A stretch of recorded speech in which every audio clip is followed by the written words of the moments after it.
परमेश्वर ने आपको अपनी महिमा के लिए बुलाया है, और परमेश्वर ने इसलिए भी आपको बुलाया है कि वो आपको परख कर आपको ब्लेस कर सके। बैतलहम का मतलब है रोटी का घर।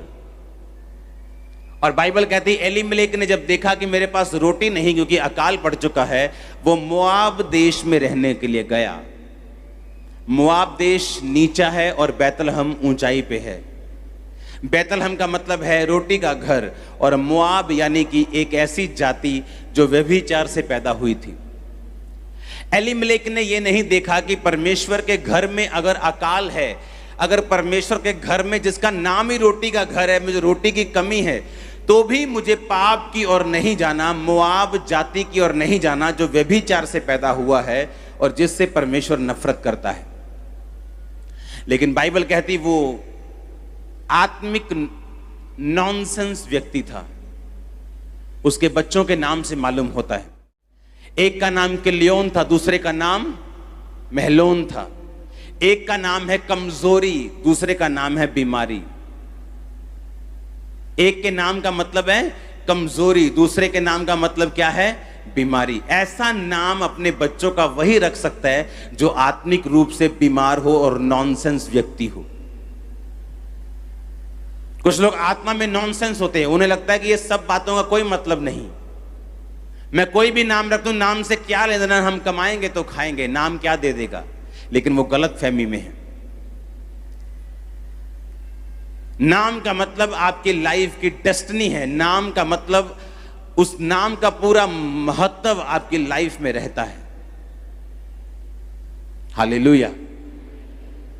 मूसा जल में से निकाला गया, इसका नाम मूसा पड़ा। और जब मूसा फंसा तो जल की परीक्षा में फंसकर कनान जाने से रुक गया। ये बहुत डीप बात है, आज मैं इसे नहीं करूंगा आपके साथ। एक नॉनसेंस व्यक्ति ही अपने बच्चों का नाम बीमारी और गरीबी और बीमारी और कमजोरी रख सकता है।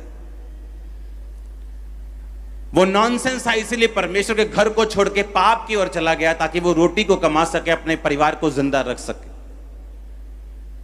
और शायद परमेश्वर ने उसे परखा था कि जब मेरे घर में अकाल हो, जब मैं तेरी जिंदगी में अकाल डालूं, जब मैं तेरी जिंदगी में कमी को डालूं, क्या तू अपनी पवित्रताई को, क्या तू अपनी स्पिरिचुअल लाइफ को नीचे की ओर लेके जाएगा? अगर तुझे जरूरत हो, क्या तू वहीं रखेगा जहां तुझे रखनी चाहिए? बाइबल के सबसे बड़े छुटकारों में से एक छुटकारा रूत का होता है। जब बाइबल कहती जब उसका पति मर गया और अपनी सास के साथ वो इज़राइल में और बैतलहम में वापस गई, और उसकी जो जेठानी थी वो चली गई। जब नयोमी ने कहा कि देखो दोनों बहुओं को कि मैं पति नहीं कर सकती और मेरे बच्चे भी नहीं, कि तुम उनकी पत्नियां ठहरो, वापस चले जाओ अपने देश में और वहां पति करो और मुझे छोड़ दो। और बाइबल कहती बड़ी जेठानी जो थी वो छोड़ के चली गई, क्योंकि उसे मालूम था कि बूढ़ी सास के साथ सारी उम्र रहने से अच्छा ये है कि मैं अपने देश में वापस चली जाऊं जहां से आई थी। लेकिन रूत ने कहा तेरे लोग मेरे लोग होंगे, तेरा परमेश्वर मेरा परमेश्वर होगा।